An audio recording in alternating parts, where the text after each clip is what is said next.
Welcome to a channel tech mechanical and electrical. National institute of technology Sikkim NIT Sikkim का तरफ से एक latest recruitment निकल के आया है। ITI, diploma, BE, BTech graduation पर स्टूडेंट के लिए ये ऑल इंडिया परमानेंट जॉब है। तो मैं इस वीडियो में बताने वाला हूँ इसका एलिजिबिलिटी क्राइटेरिया क्या रहेगा, एप्लीकेशन फ़ी कितना रुपीज़ रहेगा, और भी आप लोग का एज क्राइटेरिया क्या रहेगा, इस फॉर्म को कैसे अप्लाई करना पड़ेगा, और इसका टोटल डिटेल्स के बारे में मैं डिस्कशन करूंगा। पूरा वीडियो देखिए, आप लोग ईच एंड एवरी पॉइंट जान पाएंगे। तो वीडियो स्टार्ट करने से पहले सभी स्टूडेंट से मेरा रिक्वेस्ट है, जो भी स्टूडेंट अभी तक चैनल को सब्सक्राइब नहीं किया, चैनल को सब्सक्राइब करके रखिए। आने वाला हर टेक्निकल जॉब का आप लोग को सबसे पहले नोटिफिकेशन मिल जाएगा मेरा चैनल से। आप देख सकते हैं ये all over India permanent job है। NITSikkim.ac.in इसका ऑफिशियल वेबसाइट है। तो इस पे आने का बाद आप देख सकते हैं जॉब अपॉर्चुनिटी सेक्शन है, इसमें detailed advertisement for non teaching recruitment, इस पर आपको क्लिक करना पड़ेगा और एडवर्टाइजमेंट डाउनलोड हो जाएगा। आप देख सकते हैं एडवर्टाइजमेंट डाउनलोड हो गया है। एडवर्टाइजमेंट डेट 5 नवंबर 2021। इसमें नंबर ऑफ पोस्ट का संख्या कम है, फिर भी परमानेंट जॉब है, इसलिए इसका नोटिफिकेशन देना पड़ा।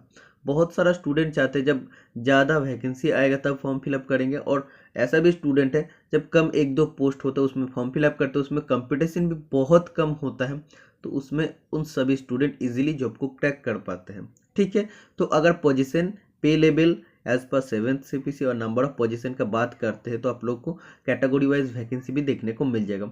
सबसे पहले रजिस्टर पोस्ट के लिए लेवल 14 में आप लोग को सैलरी मिलेगा। इसमें एक ही पोस्ट है, अनरिजर्व कैटेगरी में रिजर्व है।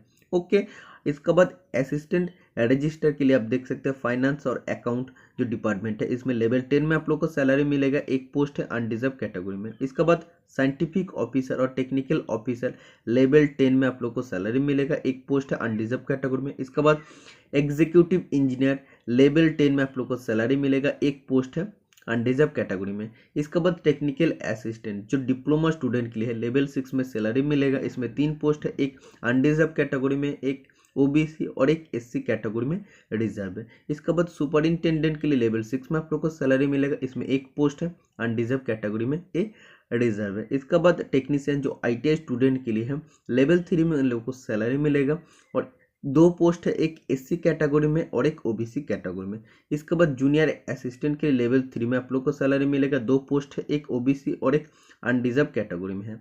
इसके बाद ऑफिस अटेंडेंट और लैब अटेंडेंट के लिए 2 पोस्ट है, लेवल 1 में सैलरी मिलेगा, एक OBC और एक अनरिजर्व के लिए टोटल सीट रिजर्व है। तो टोटल 14 सीट है, और इसमें कैटेगरी वाइज कितना वैकेंसी है ये भी आप लोग को दिया गया है। ओके, इसका बाद मैं डिस्कशन करूंगा एसेंशियल क्वालिफिकेशन, एक्सपीरियंस और एज लिमिट का बारे में। सबसे पहला पोस्ट आप देख सकते हैं scientific officer / technical officer, group A category का अंदर आता है, और method of recruitment direct recruitment मतलब परमानेंट रिक्रूटमेंट। इसके लिए एसेंशियल क्वालिफिकेशन आप लोग का होना चाहिए BE या BTech in computer science and engineering से होना चाहिए। एक क्वालिफिकेशन अगर आप लोग का पास नहीं है तो MCA degree with first class और इक्विवेलेंट ग्रेड आप लोग को ये भी दिया कि 6.5 इन 10 पॉइंट स्केल आप लोग का होना चाहिए, और एक्सेलेंट एकेडमिक रिकॉर्ड होना चाहिए। ये भी क्वालिफिकेशन अगर आप लोग का पास नहीं है तो एम्प्लॉय ऑफ द इंस्टीट्यूट मतलब इंस्टीट्यूट का एम्प्लॉय होना चाहिए, सर्विंग एज एटलीस्ट 5 साल आप लोग सर्व किए हैं, तो ये आप लोग का होना चाहिए। और कौन सा पोस्ट में? टेक्निकल असिस्टेंट पोस्ट में, तो जहाँ पे ग्रेड पे 4800 आप लोग का था। ओके, अगर एक क्वालिफिकेशन आप लोग का पास नहीं है तो एम्प्लॉय ऑफ द इंस्टीट्यूट आप लोग का होना चाहिए, सर्विंग एज टेक्निकल असिस्टेंट का हिसाब से आप लोग का होना चाहिए, जहाँ पे ग्रेड पे 5400 था।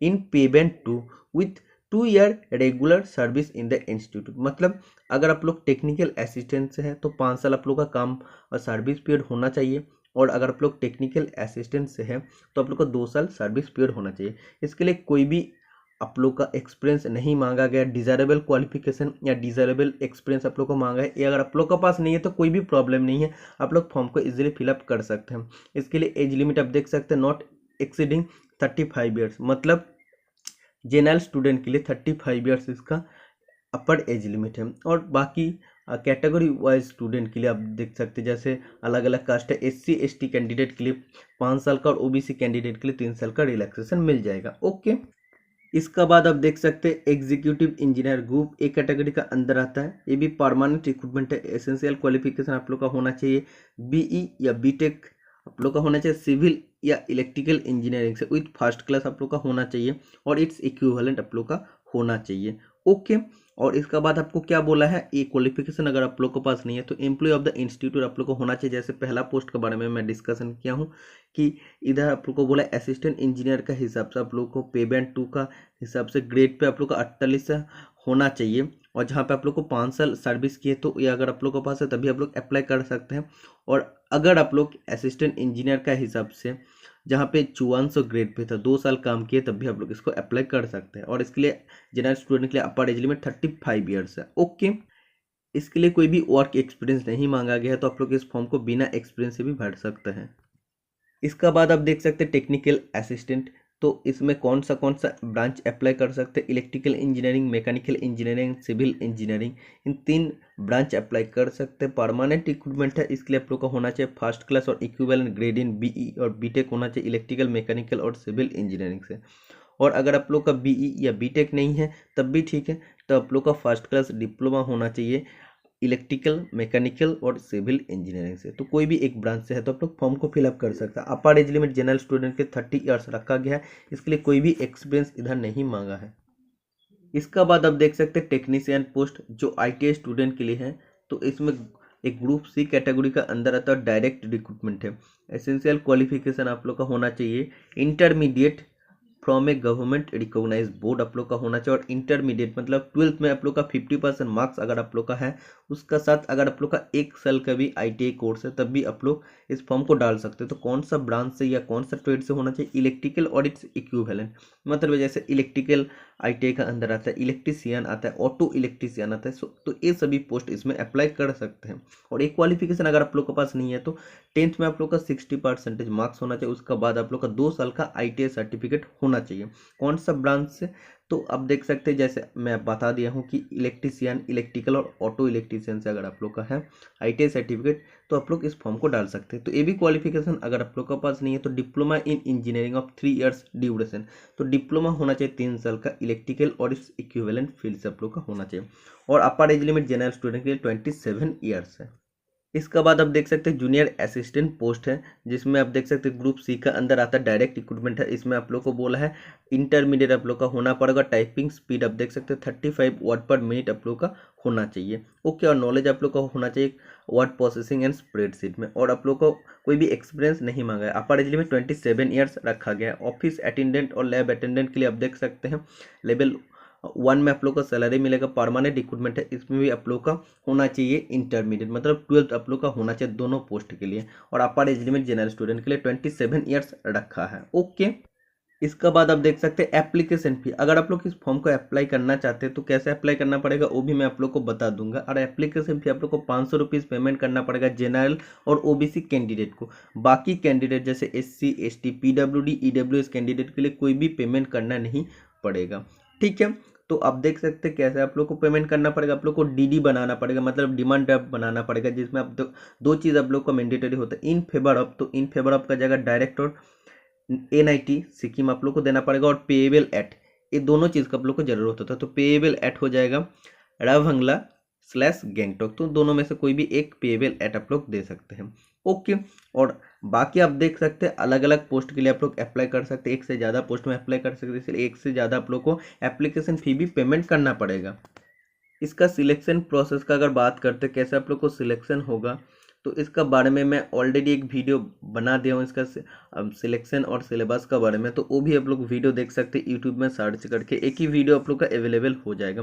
और इसका ऑफलाइन अप्लाई करने का लास्ट डेट कब है, 6 दिसंबर 2021 शाम 5 बजे के अंदर आप लोग को अप्लाई करना पड़ेगा। तो एप्लीकेशन फॉर्म का फॉर्मेट मैं आज का वीडियो का डिस्क्रिप्शन बॉक्स में ऐड कर दूंगा, तो उसको फिलअप करके आप लोगों को जो एड्रेस दिया गया है तो इसमें आप लोग भेज सकते हैं। जो address the registrar NIT Sikkim, Barfung block, Ravangla south Sikkim, तो 737139 सिक्किम इंडिया, तो ये एड्रेस में आप लोग भेज सकते हैं।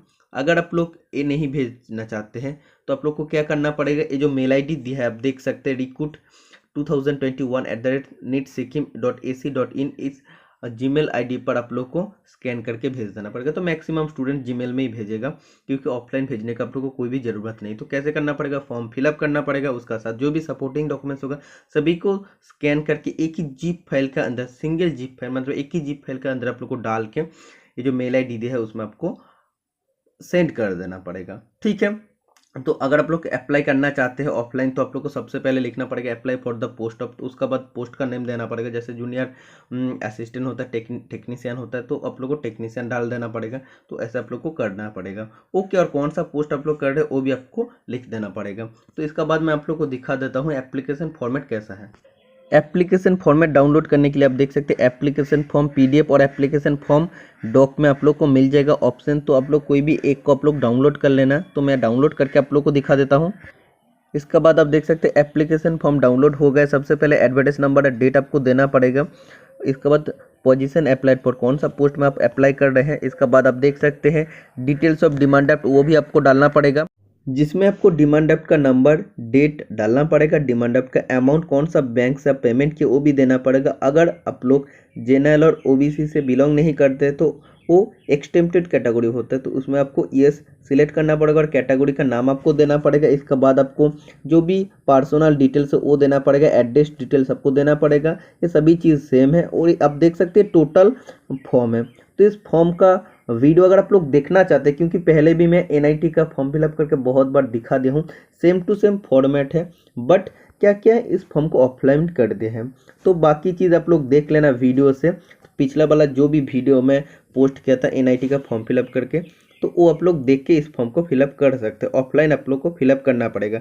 और कौन सा चीज़ आपको ऑफलाइन भेजना पड़ेगा, अगर आप लोग ऑफलाइन भेजना नहीं चाहते तो एक ही जीप फाइल के अंदर आपको क्या क्या देना पड़ेगा, जैसे एप्लीकेशन फॉर्म, इसके बाद कैटेगरी अगर आप लोग का है, अगर आप लोग SC ST PWD या कोई भी कैटेगरी से है, या आप लोग अगर रहता है EWS का अंदर रहता है तो आपको कैटेगरी देना पड़ेगा। अगर नहीं है तो आपको जस्ट छोड़ देना पड़ेगा 10th certificate, date of birth का हिसाब से। इसका बाद 12th का सर्टिफिकेट, जो भी चीज़ है जो आप लोग के लिए एलिजिबल है वो आपको राइट साइन आपको इधर देना पड़ेगा। वो एक ही जीप फाइल के अंदर आपको डाल के मेल आईडी पर भेज देना पड़ेगा। अगर मेल आईडी पे भेजना नहीं चाहते तो ऑफलाइन आपको भेजना पड़ेगा पोस्ट का थ्रू। तो ये था टोटल प्रोसीजर, कैसे क्या करना पड़ेगा। तो सभी चीज़ का लिंक मैं आज का वीडियो का डिस्क्रिप्शन बॉक्स में प्रोवाइड कर दूंगा। वीडियो पसंद है तो चैनल को जरूर सब्सक्राइब करके रखना और ऐसे ही चैनल को सपोर्ट करते रहना। आज के लिए इतना ही, मिलते हैं नेक्स्ट वीडियो में। Tata bye bye.